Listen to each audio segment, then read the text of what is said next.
I had my genetic sequencing test and my DNA test, and they tell me that I have Indian DNA. So, सारे जहां से अच्छा है हिंदुस्तान हमारा। Indonesia के प्रेसिडेंट ने ये कह दिया है कि आई हैव इंडियन डीएनए, मेरा तो जो डीएनए है वो इंडियन है। पहले तो तमाम ही लोग जो हैं वो हिंदू थे और बाद में जी उनको तलवार के जोर पे और लालच देकर जो है वो मुसलमान बनाया गया। ये इतनी बड़ी बात उन्होंने कह दी कि 57 इस्लामिक कंट्रीज में इस वक्त क्या कहा जा रहा है, क्या सोचा जा रहा है। ये जो 57 इस्लामी ममालिक हैं और मुस्लिम उम्मा। एक बात आपको याद दे रहा हूँ, शहाबुद्दीन सुल्तान शहाबुद्दीन गौरी भी पृथ्वीराज से तराइन की पहली जंग हार गया था। लोग पूछते हैं कि जी आप लोग जो हैं वो डर कर मुसलमान हुए थे, हमारी यानी हमारी फैमिली जो है वो डर कर मुसलमान हुई थी या हमारी जो फैमिली है वो लालच में हुई थी। वहां से नेशनलिज्म सीख लें, उनकी तरक्की से कुछ सीख लें। आप कोई चीज इन्वेंट करने की सलाहियत नहीं रखते तो कॉपी करने में कोई हर्ज नहीं होता। तो इंडोनेशिया को the largest population Muslim country कहा जाता है, सबसे बड़ा मुस्लिम कंट्री जो है वो ये कहा जा रहा है कि अब वहां के प्रेसिडेंट भी इंडियन डीएनए रखते हैं। तो खैर वैसे तो खैर हमारे यहाँ तमाम ही लोगों का डीएनए इंडियन है, लेकिन हम मानते नहीं है। हम कभी कहते हैं हम तुर्क हैं, कभी हम कहते हैं हम अरब हैं, कभी हम कुछ कह देते हैं।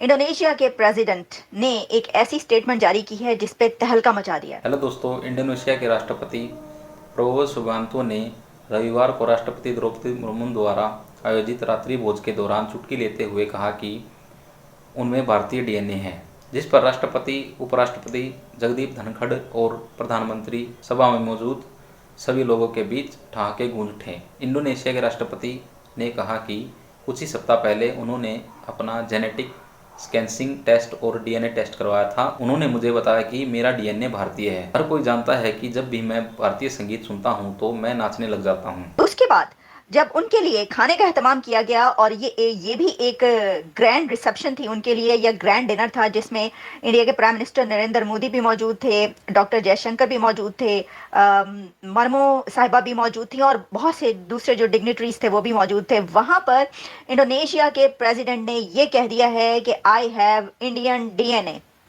मेरा तो जो डीएनए है वो इंडियन है। ये इतनी बड़ी बात उन्होंने कह दी कि 57 इस्लामिक कंट्रीज में इस वक्त क्या कहा जा रहा है, क्या सोचा जा रहा है। ये जो 57 इस्लामी ममालिक हैं और मुस्लिम उम्मा इसके ऊपर क्या कह रही है। तो कुछ ने कहा कि ये तो राह की साजिश है। देखिए, अब ये जिसकी भी साजिश हो, लेकिन ये साजिश हो गई है, क्योंकि प्रबोवो सुबियांतो ने धड़ल्ले से सरेआम ये कहा है कि उन्होंने अपने जेनेटिक सीक्वेंस करवाया, यानी डीएनए करवाया, और उस डीएनए में उनको ये पता चला कि वो तो इंडियन ओरिजिन से हैं, उनका डीएनए इंडिया का निकला। I have Indian DNA. तो इंडोनेशिया को the largest population Muslim country कहा जाता है, सबसे बड़ा मुस्लिम कंट्री जो है वो ये कहा जा रहा है कि अब वहां के प्रेसिडेंट भी इंडियन डीएनए रखते हैं। अब किसी जगह पर पिट्टन भी पड़ गया है। सर, कहा ही जा रहा है कि ये मातम शातम भी शुरू हो गया। इसकी वजह ये है कि एक तो ये कि ये किसकी साजिश है, दूसरा ये, लेकिन इससे उस पर आने से पहले मैं आपको सुनवाई क्यों ना दूं, इससे पहले कि ज़रा इसका हम आपके सामने तज्जिया पेश करें। उन्होंने जो बात कही सर, वो पहले आप सुन लें, अपनी खुद अपने गुनाहगार कानों से आप इसको सुने, मुलाहिजा करें कि उन्होंने ये क्या कहा है। और ख़ास तौर पर जितने भी 57 इस्लामिक कंट्रीज है वो सब मिलकर ये सुने, और उसमें हसन निसार साहब और जैद हामिद साहब वो तो ज़रूर कान लगा के ये सुने, अगर उन्होंने अभी तक नहीं सुना, वैसे वो सुन चुके होंगे ये। तो ये देखिएगा वो क्या फरमा रहे हैं। I had my genetic sequencing test and my DNA test, and they tell me that I have Indian DNA. So,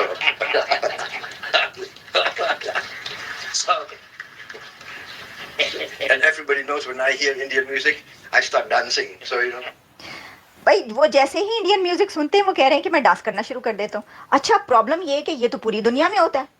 पूरी दुनिया में जो भी, यहाँ पर कितने ऐसे लोग हैं, हॉलीवुड सेलिब्रिटीज तो पागल हैं इंडियन म्यूजिक के पीछे और इंडियन कल्चर के पीछे, और पूरी दुनिया में। तो इसका मतलब है कि पूरी दुनिया के जहाँ पर भी जो लोग भी इंडियन म्यूजिक सुनकर रक्स करना शुरू कर देते हैं तो उनका डीएनए कहीं ना कहीं जाकर इंडिया से मिलता है।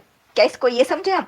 तो देखिए, ये बात आप जान लीजिए कि ऐसी एम्पायर्स, जब हम भारत की बात करते हैं ना, तो चोला एम्पायर से लेकर उससे पहले और उससे बाद की एम्पायर्स, वो पूरी दुनिया पर अपना रूल करती रही हैं। जी, तो ये थे और बता रहे थे कि उनका डीएनए जो है वो इंडियन है। उन्होंने कहा जी, उन्होंने अपना डीएनए जो है वो चेक करवाया तो पता लगा कि उनका डीएनए जो है वो इंडियन है। तो खैर वैसे तो खैर हमारे यहाँ तमाम ही लोगों का डीएनए इंडियन है, लेकिन हम मानते नहीं है। हम कभी कहते हैं हम तुर्क हैं, कभी हम कहते हैं हम अरब हैं, कभी हम कुछ कह देते हैं, लेकिन हम इंडिया की तरफ नहीं जाते। और उसका मेन रीजन भी यही है कि अगर हम ये बोल देंगे हमारा डीएनए इंडियन है या हम इंडियन है, तो वो तो फिर मुश्किल हो जाएगी ना, वो फिर टू नेशन थ्योरी का चूरन नहीं चलेगा हमारा, ये वाला मसला है। तो इसलिए हम नहीं जाते। और बाकी है कि डीएनए हम चाहे कहीं का भी कह ले, लेकिन अगर हम हरकतें इंसानों वाली करेंगे तो मेरा ख्याल है कि हमारे लिए बेहतर होगा।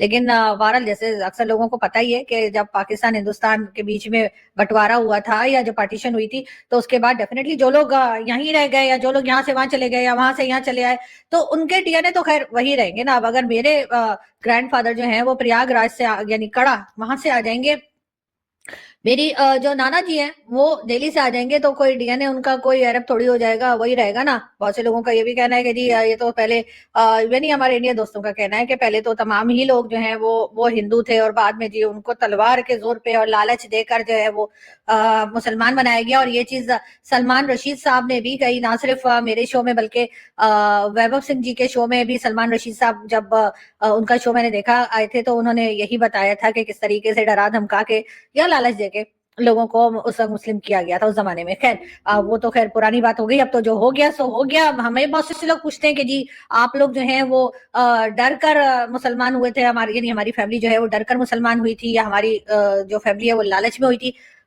मुझे लगता है डरते तो हम किसी के बाप से भी नहीं है। जैसा कि दोस्तों आपने वीडियो में देखा है कि इंडोनेशिया के प्रेसिडेंट द्वारा यह कहना कि उनमें भारतीय डीएनए है, उनके इस बयान से पूरी पाकिस्तानी मीडिया और 57 मुस्लिम कंट्रीज़ में हड़कंप सा मच गया है। दोस्तों इंडोनेशिया को सबसे बड़ा मुस्लिम देश भी कहा जाता है, ऐसे में सबसे बड़े मुस्लिम देश के प्रेसिडेंट द्वारा यह कहना कि उनमें भारतीय डीएनए है, तो यह बहुत बड़ी बात है। दोस्तों इंडोनेशिया के प्रेसिडेंट के बयान के बारे में आप हमें अपनी राय कमेंट के माध्यम से ज़रूर बताएं, और चैनल पर नए हैं तो चैनल को सब्सक्राइब और बेल आइकन जरूर दबाएं।